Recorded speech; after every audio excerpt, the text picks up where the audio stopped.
Entertainment.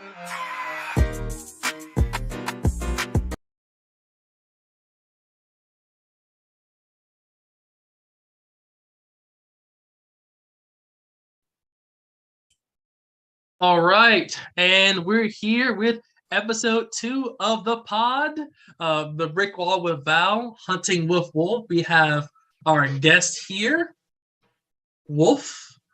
Woo woo. Can we give some claps for Wolf? Hey.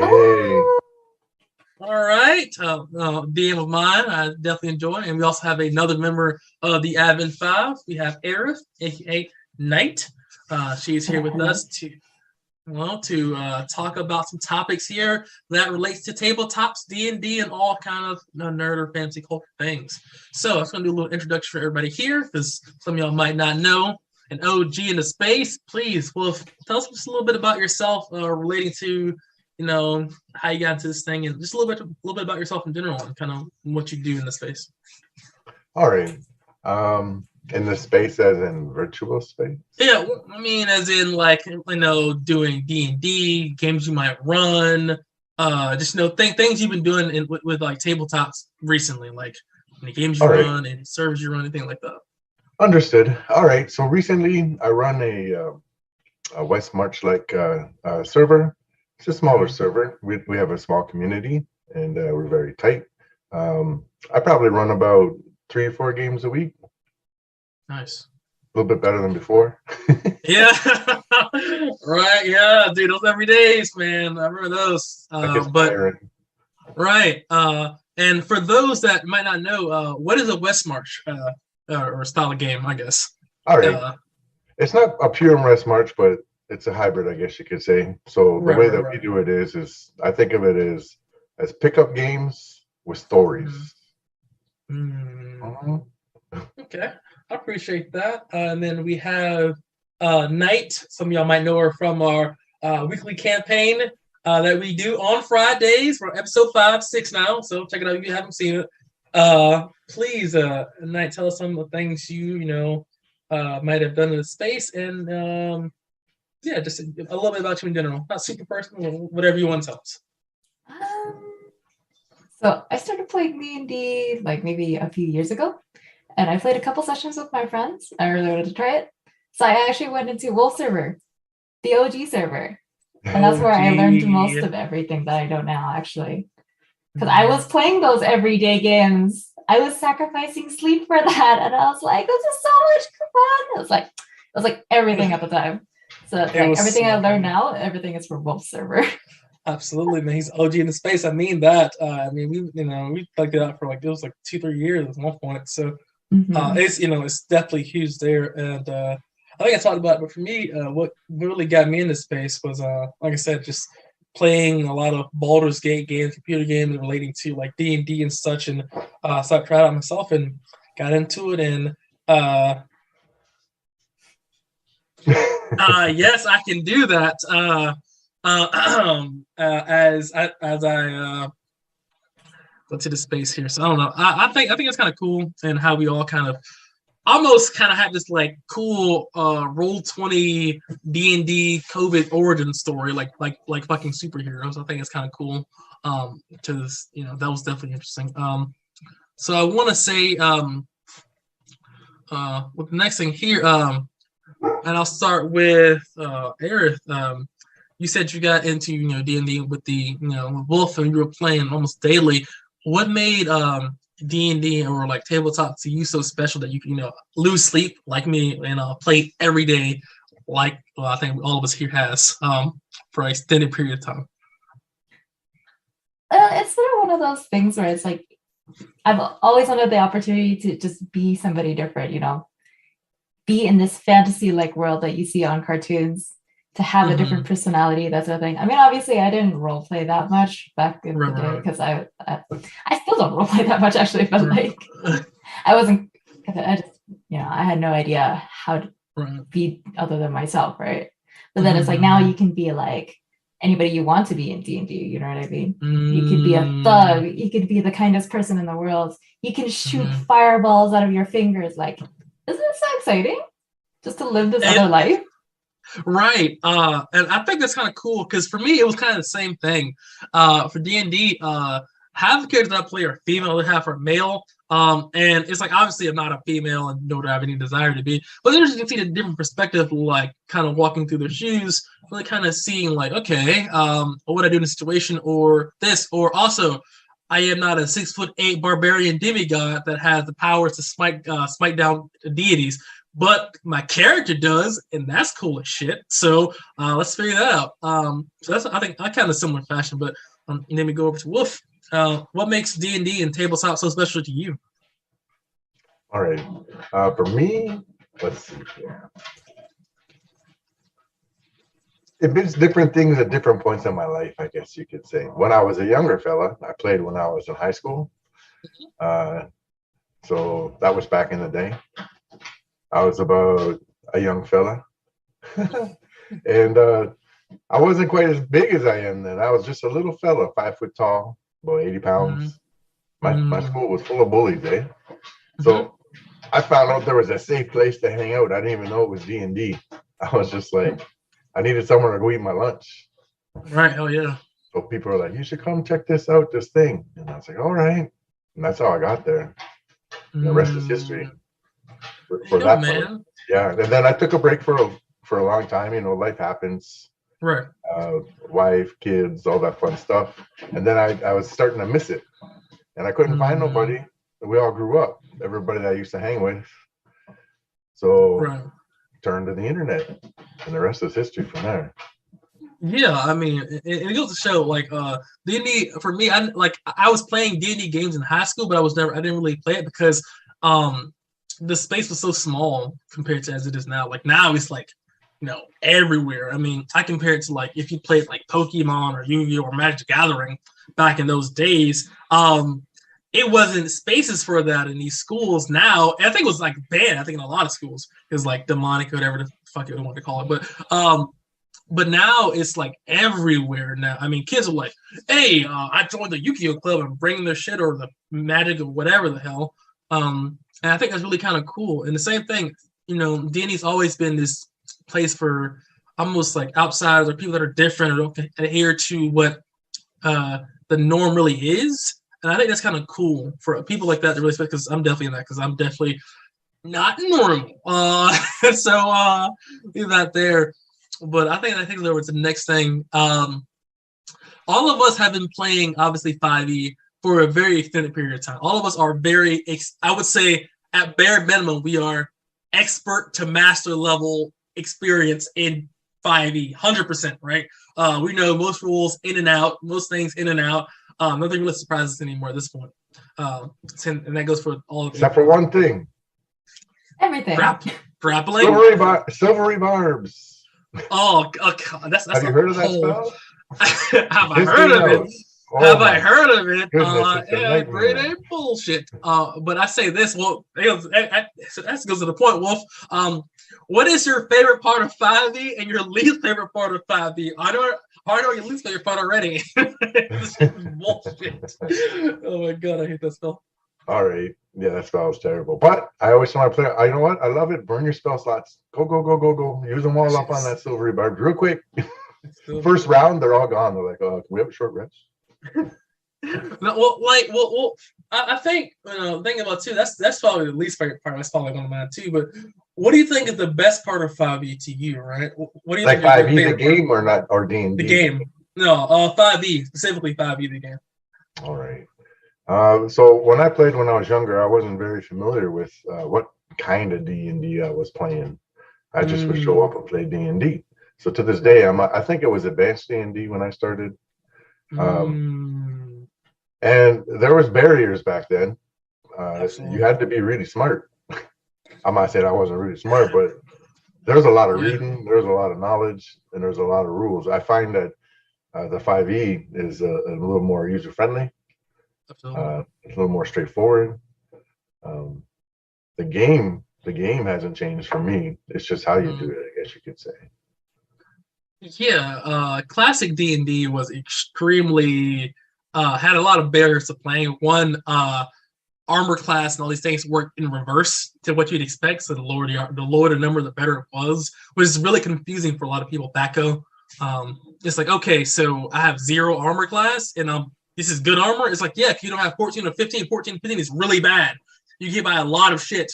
But it's like that concept alone is so foreign to people because it's like if the number increased to be better. There's a lot of things that are unintuitively very weird and very wonky and no alignment, all these strange things that are really like that. And that's just the abilities. Now, making a character, you needed like a BA in computer science to fucking play advanced. I never made a character. It was always made for me. Someone said, what do you want to name it? And that was it. That's it. It's like you want to, so like just tell what you want. That's it. 3.5, and it literally just most things just like just tell me what you want to do, and I'll just tell you what you need to do what you need to do. Because actually telling somebody to make a character sheet would take like an hour and a half to make a terrible ass character. It's like, Burning Blade sounds cool, and it's like this shit is dog shit. You know, like that. So I love that. And then, everything was paper and pencil. So when you fucked up, so if you didn't have the book because the internet wasn't like that, or like you had to get all these books, and some of these books are hard to track down. You have that one player that says, "Well, actually, I got this speller book from the this blankety blank here," and it's like I don't even know what the fuck this is called. But whatever, pop off, King. So I thought that's kind of cool there. But I want to say over to Arif, what is your favorite and least favorite part of 5e? I've only ever played 5e, so I can't really compare it to the other D&Ds. Yeah. But I can say that like I do like how it was rather easy to pick up. Do you know what I mean? Like the main mechanics, it's fairly simple. So that's really nice. Like even with Roll20 now, it's a lot easier because you don't have to do the math yourself. Right. It's great. It's great. I mean, it really is. It's a lot of math. I do want to play in person, but I mean, like once we go to in person, I'll be like, okay, so carry the 1. Yeah, like. 5, yeah. I mean, it's like with COVID and what it did to like the tabletop spaces, it kind of forced tabletops to kind of evolve into this new kind of online space because you couldn't go to the thing, so they had to evolve or die. So what it did was it created a whole new, almost separate generation of players that is just pre-COVID players, the hard tabletop only, and like post-COVID players that only play online. Like for me personally, rolling dice has always been kind of fun, and I enjoy doing it. But it's just so much easier to just press a button. It is just so much easier. I still get the same effect, like rolling dice. You know, it's a feeling, nice $200 dice. But dude, I'm not trying to add up. Okay, this here, and especially like NPC DMing. It's so much easier along. Oh my god! So, the compromise is you just turn the 3D dice on and have the sound, so you can hear it at least when they roll. It's good, man. So satisfying. Yeah, you're like, all right, it's kind of good, but man, some people are really just like, I need my dice, and it's like, dude, I'm sorry, man, but like, maybe you can kind of get like play a video of dice rolling. Maybe that works for you. I don't know. But anyway, yeah, and I want to say too, I do agree with the usability of 5e is what kind of broke the mold for tabletops in general. The biggest stigma of tabletops has always been, unless you have a BA in computer science, you can't play the fucking game. Regardless of gender or whatever, you just have to be uber smart. And that's not the case with 5e. They really made it not super simple, but simpler to really kind of get across that, yeah, we want this to be as user-friendly as possible, to get as many people as possible to play, and it basically saved D&D, in my opinion, and tabletops in general. I think it's flexible, though, because it's entry level, but then the people who know how to play, they can go as deep as they want. Yes, that is true. That is true. I mean, people think, especially older players, think 5e is the most simplest tabletop out there. No, it's not. Dungeon of the World and all these other tabletops are much, much simpler. They literally just show up and say, okay, are you a fighter? Cool. What race are you? Okay, cool. This is what you can do. Fuck off. So it's not that simple. To be honest, I think it's definitely a lot harder to give it credit for. So we have that. And then my least favorite part of 5e is the lack of support for like existing themes in 5e, go a little bit deeper. Outside of the DMG, there should be a lot of supplemental things that kind of enhances what they offer. Like poison. One, they have a poisonous kit in the feet, but it's been 7 years and they haven't released like expanded book of poisons or a actual functioning crafting, like detailed list that makes sense. Because Xanathar guys and DMD guys, those things don't really work for what D&D is, even in the past or present. So they don't really work. Like if you tell a player, okay, you need to hit a crafting value of 25,000 gold pieces to make an item, even if they craft it every single day in your 2 or 3 year long campaign, they would never actually get that item, right? That's just stupid. So why design something that you'll never get in a game? That just doesn't make any sense. It's terrible design. So those are my two least, and obviously usability, like Wolf said, is my favorite things, at least in tabletop and D&D, not with D&D. I guess we'll go over to the next thing. And now that we talked about at least some favorite parts of D&D and tabletop, D&D specifically, what is your favorite race and class of any tabletop? So if yours is only 5e, then you can stick to 5e. But if it's anything else, please. And we'll start with Eric. What's your favorite race and class? And it can be unofficial, third party, whatever. It doesn't matter. I think my favorite race is a tiefling. Although recently, like, Dampiers are pretty cool. But OG is tieflings. It's the first class I ever played. First race I ever played. Mm-hmm. It's good, man. So, I love tieflings too. I love tieflings. They suit my thematics. Just bard shit. And what's your favorite class? Oh my gosh. I liked playing a wizard. I loved playing a wizard so much. Those days. Yes. But I find that I always end up playing a rogue in some way, shape, or form. Right. Oh, well, yeah, because Order of Rifts, you feel like a ranger rogue, it's like an artificer ranger rogue. We needed someone to fit that role at the time, though, because this is also true. We didn't have a scout, basically, and it made sense for me. It made a lot of sense, and you pulled it off. I'm not saying you didn't pull it off, because it was needed. Because you guys realized very soon, like, we need people to do certain things. We all can't play all fighters and get the job done. But then my monk now is like I play her more.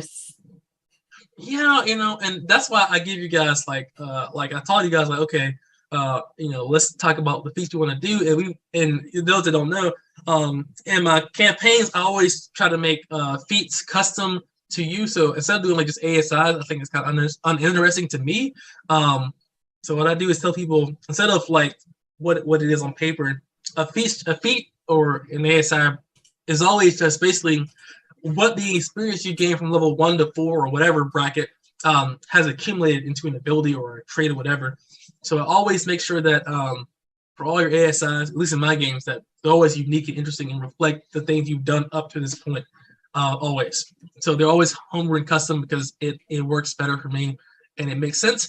And you don't really go into those like niches of like, I have to pick Quick Master or I have to pick Sharpshooter.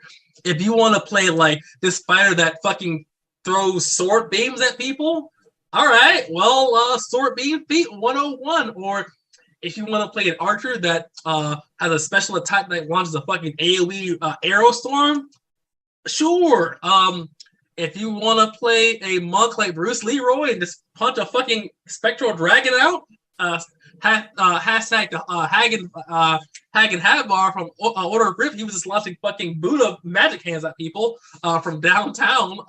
So all that stuff is a lot more interesting and funner than just like, I cast great sword, I cast spear. It's boring as fuck and it's uninteresting to me. So yeah, let me go over to Wolf. What is your favorite race or class from any system, whatever? That's a problematic question for me. I know. Okay, what is your favorite race and class from 5e? I'll keep simple. All right, I'm trying. I got problems, man. I like to play everything. I know that's the same. Yeah, I know it's kind of the same. I play everything, man. So what do I end up usually playing the most is, well, first of all, I like to multi-class. I can't help it. I can do a single class once in a while, but I'm a multi-classaholic. There got to be Ranger in there. There's got to be Ranger in there. I noticed. They're all Rangers and somehow it's like a mage wizard. It's like 3 levels of Rangers. Like, but he's not even. He's a wizard, man. But no, it's true. Right now, I got this crazy barbarian, level 4 barbarian, level 1 monk, level 3 druid. Oh my god! Boy, what a mix! Oh my god! So you're obsessed. Let me guess, you're a moon druid. So let's say you're a moon druid. You got the unarmored defense. So when you wild shape into your thing, you get your unarmored defense, and then barbarians. The unarmored defense of the monk is better than the unarmored defense of the barbarian because you can carry your wisdom over into the wild shape, and you get that extra AC. And then you can rage and be a fucking barefoot and resistant to everything while having God tier AC, and eventually you will get extra attack, or you can take the multi attack of your creature. So multi attack doesn't matter. You don't really need that. So. I just found that out too, actually. But yeah, people don't. I mean, I can see the build, man. I can see the build, and this is what people that are watching. This is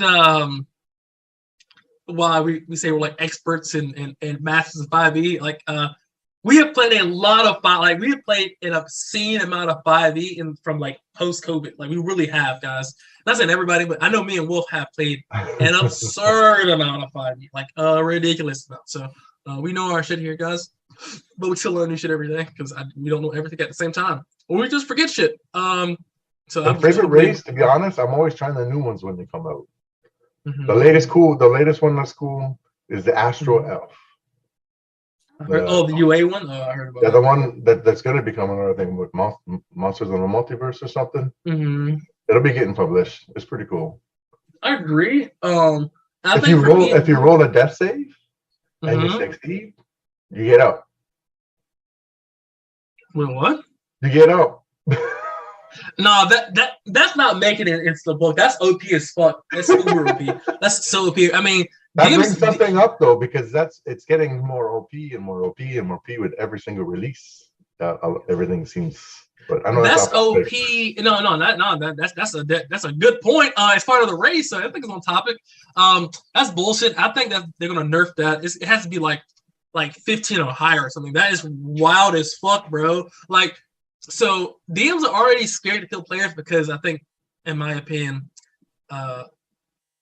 it's a lot more, I guess, user friendly or friendly to like let somebody live or like not face consequences. Sometimes I feel like than to just say like, yo, you are probably gonna die if you do this.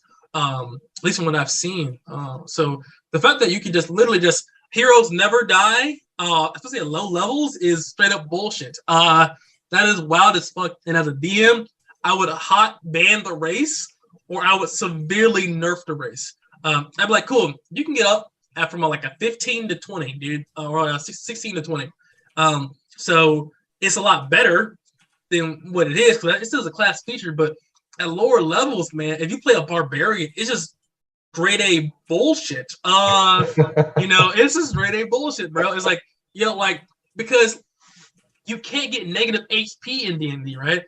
So, and that's fucking add to the thing I don't like about I should have added that, not negative HP. So you can literally you can through the fucking heavens fall down and just be as fine as somebody just fucking just pluck you in the head and knock you unconscious.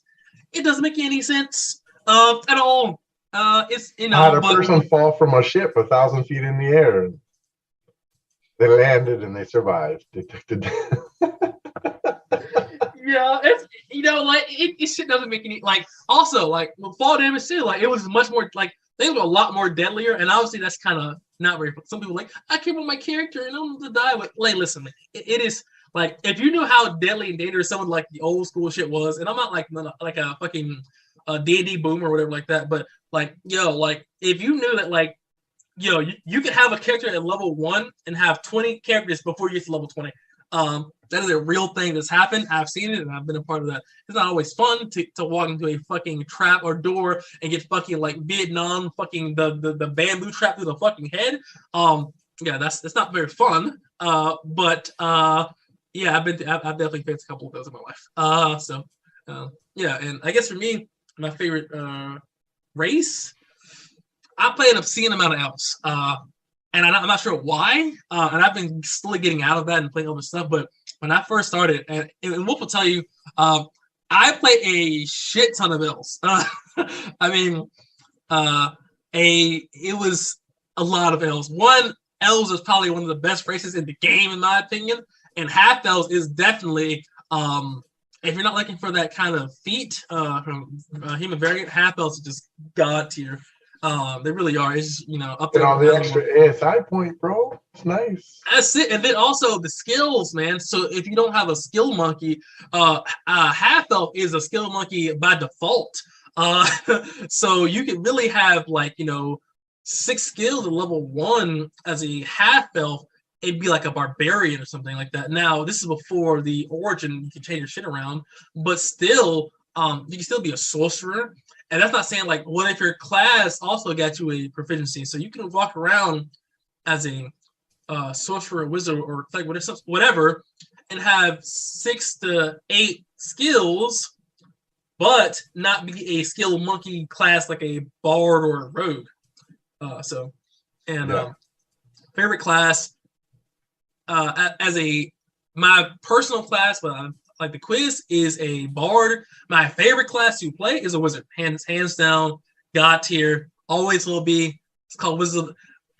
The name of the company that makes it is called Wizards of the Coast. So I'm playing a damn wizard. It's my favorite class, and I will play the fuck out of it. So we'll kind of go there.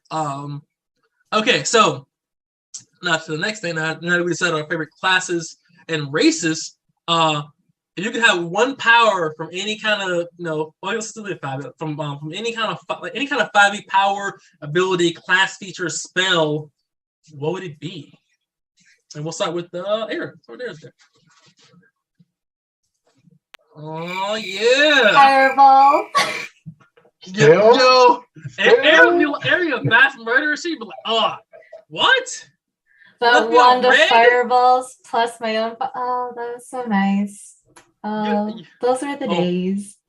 Oh my god! I remember she used to play a wizard in one of Wolf's games, and she would literally pop out with the wand of fireball like she was a fucking tactical sniper. She'd be like, "All right, appear around the corner, shoot the kill, got it, fireball, bang bang," and literally just go around a fucking corner and just hide and just snipe fireballs from 120 feet away. That's all she would do. Literally, it was like, "Yo, we need you, Arab. I'll get there." Wait, what about the civilians? Oh yeah, that too. See, y'all talk about. I don't know us. Arab used to be Omega, not super murder hope, but she just did not care about life. And 10 kids over there, hope they live a good life.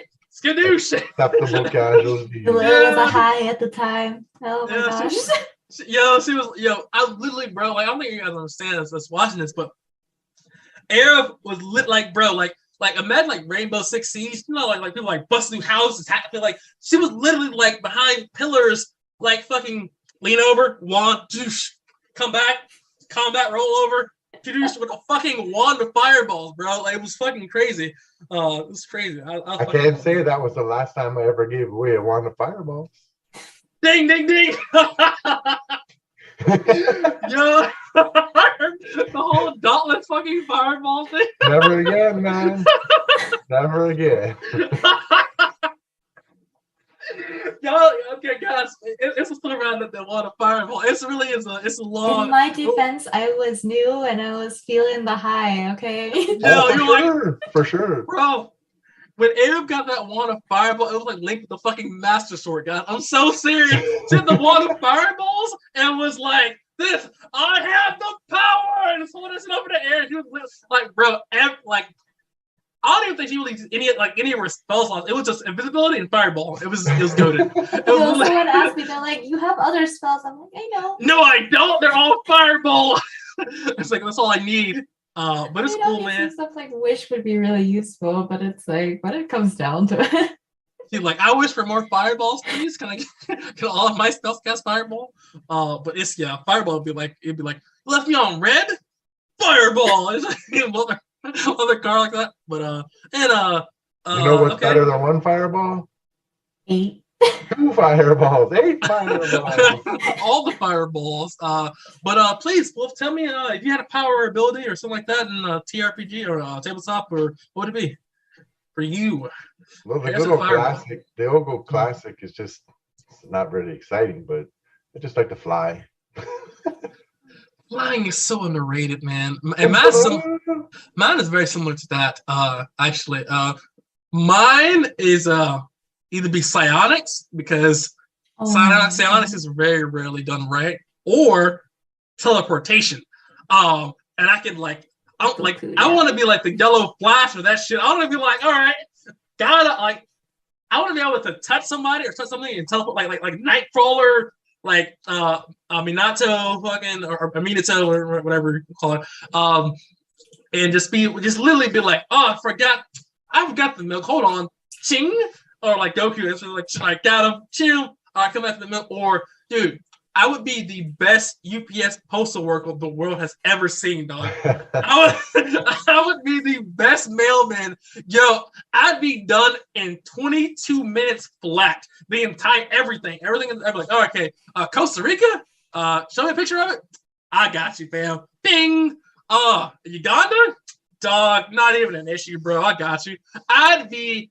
Oh God, I love. While you're out, you'd be like, "Do you want some of Mom's home cooking? I'll bring it back." I got you, dude. I'd make so much money, bro. Like, oh, you're trying to save your dog from like this like I am the captain now, ass dude. All right, bro. Ping. I'll go there. All right. Is that Sally Peterson? All right.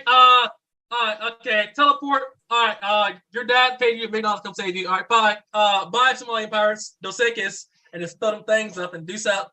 I would, dude, teleportation, hands down. I don't want to live forever. No. My other favorite thing is when I very first started. Wow, this is going back, but it's the ancient martial artists. I've always wanted to be a kung fu master, bro. It's never too I think late. it's too cool. I think it's too cool because in that one they could do things like they could focus and they could have power over their bodies. They could stop their heart.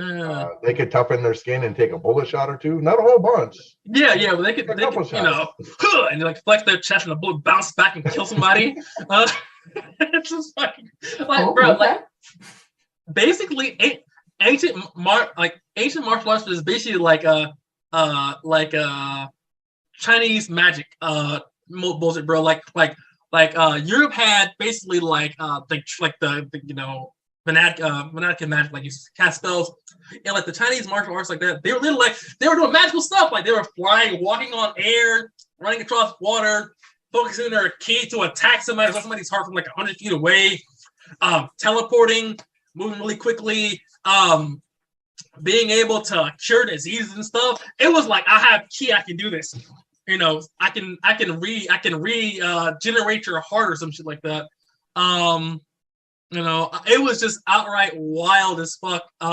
So I say it'd be cool. But psionics though, guys. Psionics? That is the best. I played other dude. games where they had it. Other games had it, and they did justice to it. But 5e tools or D&D, I don't think at least 5e hasn't done justice to it. So no, man. I mean, like psionics, man. It's I think telekinesis is probably the best example of good psionics. I mean, even with magic, you can play with that psionics. For me, psionically, man, like the ability to push, pull things, write things in my mind, reappear in different places, change my mind with other people, and like swap like that.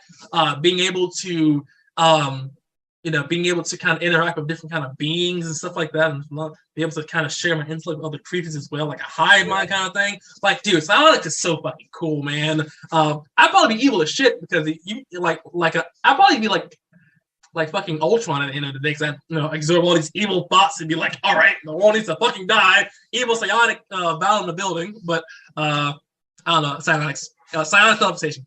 Bad too, maybe psionic teleportation. Probably teleportation first, but psionics, man.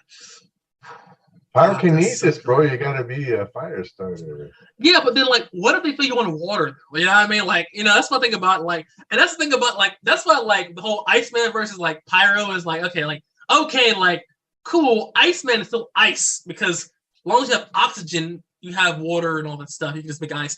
If I throw fire dude under, like Johnny's underwater, okay, he's hot enough to melt the fucking sun or whatever. Like that's cool, but like, bro, Iceman can like change the atmosphere, dog. No, so I'll leave that there. Well, not to mention he's a little more friendly in the neighbor visit. Like if Iceman comes to your house, he's not gonna burn your house down. Like, like snow cones and shit, man. Like snow cones, like he's like the best bartender ever. Always like all like diamonds, ice diamonds and stuff, and cubes and stuff. Like he makes the best snow cones. Pyro, what did he do? Like light matches and like start like barbecue cookouts. Like it's only so many cookouts per square area, but you're gonna run out of cookouts pretty quickly, dog. You know what I mean? It's like Smokey the Bear doesn't like him. It's just fuck, man. No one doesn't like snow. Like it's like 10,000. It's like millions of songs about like snow and stuff like that. I don't know not one song about wildfires. I love wildfires. It's so great. Those talking about like, dude, I love what wildfires have done to the community. So I'll say that's kind of wild. But I'll say next as well though. And this one's gonna go to Wolf, specifically Wolf. And I have a picture for you as well, Aaron. But to Wolf, if you could see it from your experience of playing a lot of different tabletops, I know you have played quite a few. If you could see one tabletop come back to like popularity, which one would it be? And why? Rifts. I know. I knew you were gonna say that. WRIFTS. Conceptualized in where was it? In Michigan. Mm-hmm. The guy's name was Kevin Symbiota. Yeah, it was a good game. It was. If honestly, it did everything that you said you wish it did. It had the psionics. It had it all. But unfortunately, it just didn't catch on. And that's what happens. I think that's the balance of complexity versus function, right?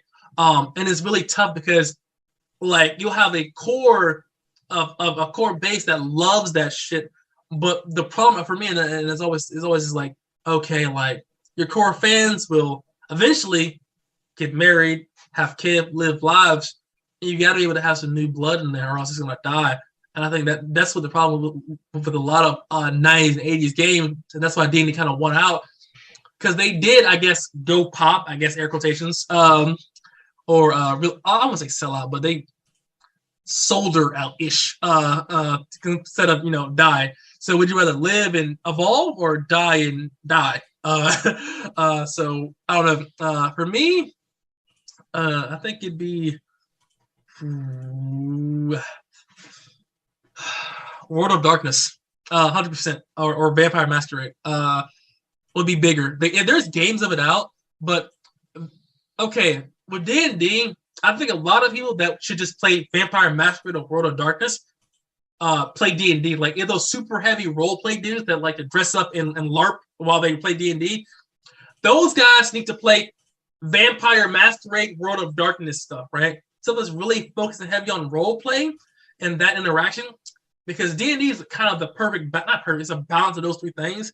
And a lot of people put, I think, an overemphasis on role playing, which is still, because we still want to play a game, whereas Vampire Masquerade and World of Darkness, they have like systems in place for like mechanical stuff. But the really heavy focus on is how you use your skills and how you use your abilities to in effect in a role play heavy function, right? Whereas D&D is all about like achieving a goal, really. A lot of these Vampire Masquerade and World of Darkness one-shots things as well, it's really about just surviving or living and really kind of building up this kind of narrative based on your story about your clan or your group or whatever, which is a lot more different than D&D. So I tell anybody, if you hate D&D combat, 5e combat, or combat and tabletops, just play World of Darkness. I hate going to games and players like, oh, we're just doing combat. This sucks. I'm like, well, you know what doesn't suck that you might like? World of Darkness, Vampire Masquerade. Try it out. So it should blow up a little better, but that's my opinion. Then I'll go over to Aerith. A question for you, Madame. Yes. Okay. With your experience being who you are and what you are, do you think that tabletop's reputation for being like rude or terrible to women or minorities. Do you think that is a reality, or do you think, or like, what are your thoughts on that? Like, people saying like, okay, this game is highly misogynistic or whatever. Blah, blah, blah. What are your thoughts on all that stuff? Like Gamergate, Comic-Gate, all that stuff. Do you think that it is true, not true, true, kind of true, or do you think some combination of those things? And what's your experience been? I've never heard those kind of comments about D&D. I've usually heard the comments like, oh, only nerds play this, only guys play this, that sort of thing, right? But not the fact that it's misogynistic. I feel like I really feel that it's really open, do you know what I mean? Because you can be whoever you want to be, you know what I mean? Even as me as a girl, I usually play female characters, but sometimes I do want to play a male character, and I do want to just, Hulk smash everything. Right. And that's great for me. I feel like I can do whatever the hell I want, right?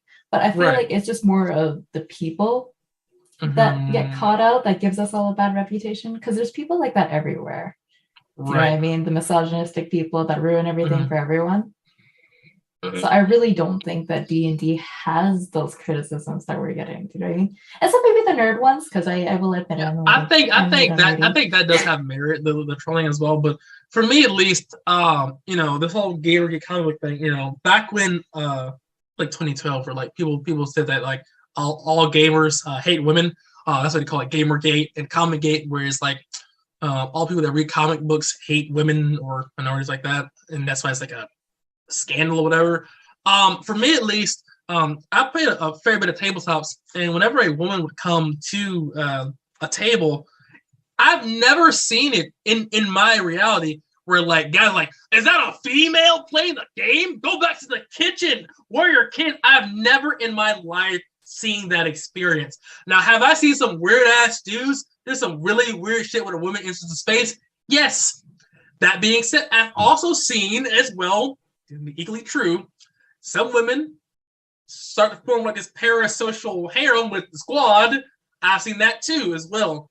So I say this, I say that to say the world isn't as black as white as people want it to be, right? It isn't, right? I think people need to stop thinking that because it's not the case. It is literally, it's gonna sound crazy. I'm not sure. I'm just gonna say it. Like it is almost like the girl next door fantasy for dudes. Like, oh, she likes video games. Why would something that guys would think to happen be like, one thing that I enjoy or would like to happens? Oh, that's stupid. That's dumb. Like, how does that work, Coach? How does that work, Sway? It doesn't make any sense. It doesn't add up. The numbers don't equate. It's stupid. I know, like I said, I'm not saying that some of these things do not exist. In space, in a lot of male-dominated spaces, females, it can be hard, can be creepy and weird sometimes. These are all true, but it can be equally true as well that in a lot of other spaces, in that space, it's not as that as well. Because I've never fostered an environment or been in an environment myself that it's been weird like that. In my opinion. And it's interesting when a lady joins the server, the guys all start acting like different. Oh, not in a bad way. Not in a bad way. But they start acting like kids or something. Different. You know? It's like, hey, shy, don't want to talk as much. Or really helpful. Like, very helpful. Hey, yes. Very helpful. And you got all these guys trying to be very helpful. Right? It's like, I'm sorry. You need any help? What are your do you need anything going on? Like, do you want me to help file your taxes? Help diversify your bonds. Like, what do you need? Your tire change? It's like, I'm sorry. I heard you're working on your scholarship. I talked to my contact at the school over there. I have a slot. Let me go ahead and figure that out for you. It's like, dude, she's not gonna fuck you, bro. Stop being weird. It's weird. That is weird. That is 100% weird. Leave her alone. That shit is so weird, It is weird. 100%. That is a weird thing. I don't want to discredit that as well. But I'm also saying too, and I know you've been in a case where like a female will have be like the top girl of like a Westmart server, then another girl will join, and it's like fucking the Fire Nation versus fucking the Air Nation. It's like literally so you're gonna. These are my boys. These are my boys. Yeah, like I said, it's weird as fuck. I'm like, yo, I don't know you know, bro. What the hell is that? So it's just weird to me. It's weird as fuck, guys. Don't be weird. Girls don't be weird. Straight, but I just don't like the whole wide painting brush of misogyny and all these really hot topic words, because it doesn't get to the truth, right? I think it doesn't really help anything or doesn't really fix anything, right? I think being inclusive to an extent is definitely good, and I definitely think D&D has always tried to be inclusive. I really do think, but it's like I think the perception of what D&D is, like this uber nerdy kind of boys club, was painted on us by people that weren't us, right? Same way how people can say like a certain demographic or race are good at certain things and not good at other things. That isn't like people of that group didn't say those things about each other. Those things are painted on them by other people of things. Does that make sense? I'm black. I am not athletic. I cannot play basketball. I love the sport. I can't play. I really can't. I wish I could dunk on LeBron. I wish. If I could, I would. It's not possible for me, The world isn't this monolithic fucking, pillar of whatever it is. Fucking break out of the box, see the full picture, and experience things. If you think a game's misogynist and you never played the game, or you joined the one game that was fucking weird, I'm sorry that happened to you. I really am. But don't paint this fucking picture of D&D and the things I love as this uber hostile, uber aggressive. But it's crazy. Like, bro, it's as if like women are going to like comic book stores and guys are like fucking like bandits in Skyrim. Like, never should have come here and this fucking chasing these chicks out of the fucking it's not that's not how this works, dude. Who does this? Why would a comic book store try to disenfranchise or try to ignore 50% of the population? That doesn't make any sense. They're a business, right? What business want to be like, well, we don't want 50% of the population to enjoy our products? Come on, coach. Make it make sense. I don't know. All I'm saying is experience things. Like I said, I'm just a man. This is my opinion. You have a different opinion? Please share it in the comments and whatever like that. This is my opinion. But I tell everybody, look deeper into the picture, right? Don't just, when people feed you. You really got to look for yourself and really kind of get to know. Because for me, D&D for people like me as well is rare. Like for me, I think your area you were saying it was like a boys club. For me, in my community, it was like air quotations that white people shit. So I had to kind of go out and say, is it that white people stuff, or let me see if I can enjoy it for myself, right? I was like, okay, So I was like, okay, let me go out, let me try it out and see what happens. And it goes to show like it promotes creativity, critical thinking, all these things as well, with these kind of unique kind of topics as well. With comic books, they promote positive ideas, working together with people that don't look like you. All these things as well. They've always been true in comic books. So the fact that in D&D too, dwarf, elf, human, all working together to do something positive in the world. These things have always been true in D&D. Always been true in comic books. There are some bad actors out there, but that please don't. Changing in the future though, with the new 6th edition release. They're changing a lot of the racial stuff and all that. Yeah, I talked about this last episode of the podcast with my other DM Rusty. I'm like with the changing of like racial traits and stuff like that as well too, to be more less, I guess, problematic. It's just done very poorly. I think those things should happen, but in a better way than just saying they never happened, right? It's just really lazy writing for me. And I said that last time. Well, I got a final point for everybody here. Okay, and this is kind of a hot topic, hot button here. So, hey guys, before we get canceled or anything like that, please remember to like, share, and subscribe to the thing, because this may happen. I'm sorry, this floating head of mine needs to not be canceled. So if you love us, please like, share, and all that stuff. But this is, I guess, the final topic here would be: when some of us are people of color, minorities as well. When you see people change things that were previously something else to kind of include you into certain things that normally would not include you, does it feel like virtue signaling, or does it feel like progress, right? So I'll start with AREF. Now this is a tough topic, so if you want to say anything, it's totally cool. But examples would be like when they gender swap or race change things that happen in popular media, popular things as well. Do you feel like is virtue signaling, or do you feel like is progress in these spaces, or a more nuanced like as well? What are your thoughts on that? It's a tough topic. So yeah, it's a tough topic for sure. Right, I honestly, right.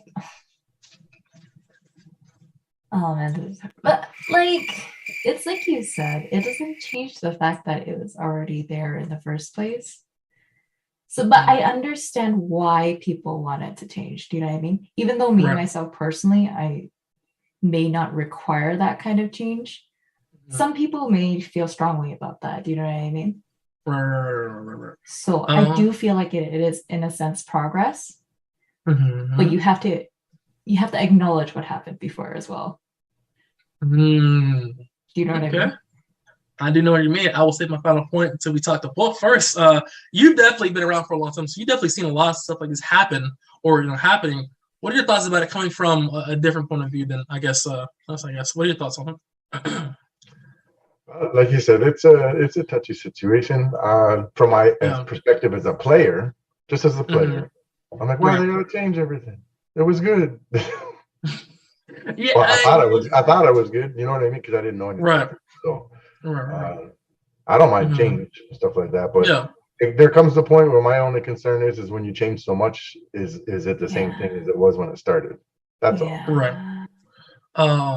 And I guess I'll get my points on here too, and we'll wrap about this. But for me at least, when I see people basically like just randomly change or gender swap things to better kind of be more or less problematic or whatever like that, I think a lot of times it doesn't enhance the story in any way. They just do it to score to be like less problematic or whatever like that. So it's not as if they designed a well-designed person this person that came from a different area like that, and they designed this character to uniquely be a good, interesting character. It just so happens that they're Asian. Is like, we need to hit the Asian demographic or the Black demographic or this demographic here. So let's just kind of throw a character in there and just, this has to be good or interesting, and they're just there. Air quotation for me would be Finn from fucking Star Wars. He was good as shit for the first episode like that, but it was like, all right. He just said Ray for the last 2 movies. Ray! What are you doing, Ray? I was like, okay, dude. All right, man, whatever. So for me, the race and stuff should not matter as if it's important to who the character is. Like Nick Fury from Avengers, him being Black has nothing to do with how good his character is in the movie. Nick Fury is good whether if he was a white Samuel Jackson, whatever like that. It has no relevance on his character. He's just a good character, right? Mace Windu, him being Black has nothing to do with him being a good character. Samuel Jackson, but it has nothing to do with him being a good character, right? That's my thing, right? If you design characters from just trying to hit demographics and just trying to make a good character, that's virtue signaling for me. And it's just really cheap. And I think it almost is a slap in the face to people that are actually want change and want representation in these games. I want that, but I don't want so we need Black Guy Thor to come on stage and say one stereotypical Black line and then leave and not be a part of the story ever again. It's just paying lip service is all it is. It's lazy, and it's almost a slap in the face to be like, okay, now we're gonna put this guy on the poster, and he's gonna say the stereotypical Asian or Hispanic line. He'll throw them things up, be like, I got my check, dude, I'm out. And it's like, we can do better than that. If we're gonna do it, do better than that. If not, I don't want it at all. I'll just do something else. And with that super hot topic, we'll wrap it up. Arif, what was your experience on the pod episode 2? You liking all that stuff? It just feels like a chat between friends, you know? Absolutely. And thank you for coming and showing like that. Wolf, what are your thoughts on the podcast and all that stuff? I enjoyed myself. It's nice to be able to talk about D&D to other people outside the game. Right. But when somebody asking you to run a game, it's like, hey, are you gonna run a game, dog? It's like, God, it's like I'm a human being, you know that, right? I have, I have other functions. I'm not a machine. Yeah, and one, I want to give a big shout out to Assassination here, who is the tech guy in the back now. Big claps for Assassination here in the back. Whoop, whoop. There you go. And I want to say final thoughts here. If you're watching, don't forget to like, comment, share, and subscribe. Episode 6 of the campaign will be streaming next Friday. Don't forget, 8 p.m. EST. Lock it in. We'll post it very soon. Be there, be square. And also as well, please like, share, and subscribe. Leave in comments.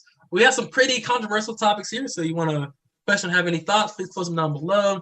Thank you. Links down below as well. Thank you. And Wolf, where can they find you at if they were trying to obviously get in on this West March game? Because that sounds pretty cool, man. I run pickup games about once. Well, we run games every day, and I open up a server once every 2 weeks. So if they're looking at pickup things, look for Eye of the Beholder, and they'll find me. There you go, guys. Check them out. It's super detailed world of Freya. We and I was part of it as well, and a lot of other people as well helped build Freya is a totally unique world as well. And I'm pretty sure it's way more developed now than I left, but it's great. I can highly recommend it. Please check it out. We're in great games, and it's a really cool community. So we'll link that up. I'll talk to Wolf, and we'll drop some links in there. When he has it open up, join as well. And Aaron, if you're working on any projects people might be interested in, anything you're working on, share out with the people. No, not really. I'm kind of bored. All right. Okay. All right. Let's no, I'm good. But guys, that is the end of episode 2 of the podcast, Hunting with Wolves. Thank you for inviting me. I appreciate it. I had to, man. Listen, I try to get the people that DM for me the most here first, because I really wanted that to kind of be what the main 2 things were in the beginning. So I wanted to reach out and really kind of get you in there. Next week as well, next Saturday as well. Before I forget, it will be episode 3. On Saturday? For this. Yeah. And then next Saturday, it's going to be Chasing Devils. And you'll see who the next guest is going to be next week. And we're out. Keep on swimming, ladies and gentlemen.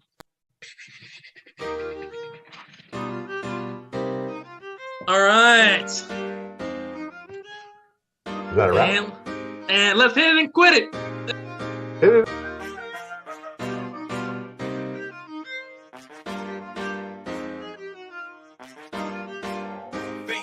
Entertainment.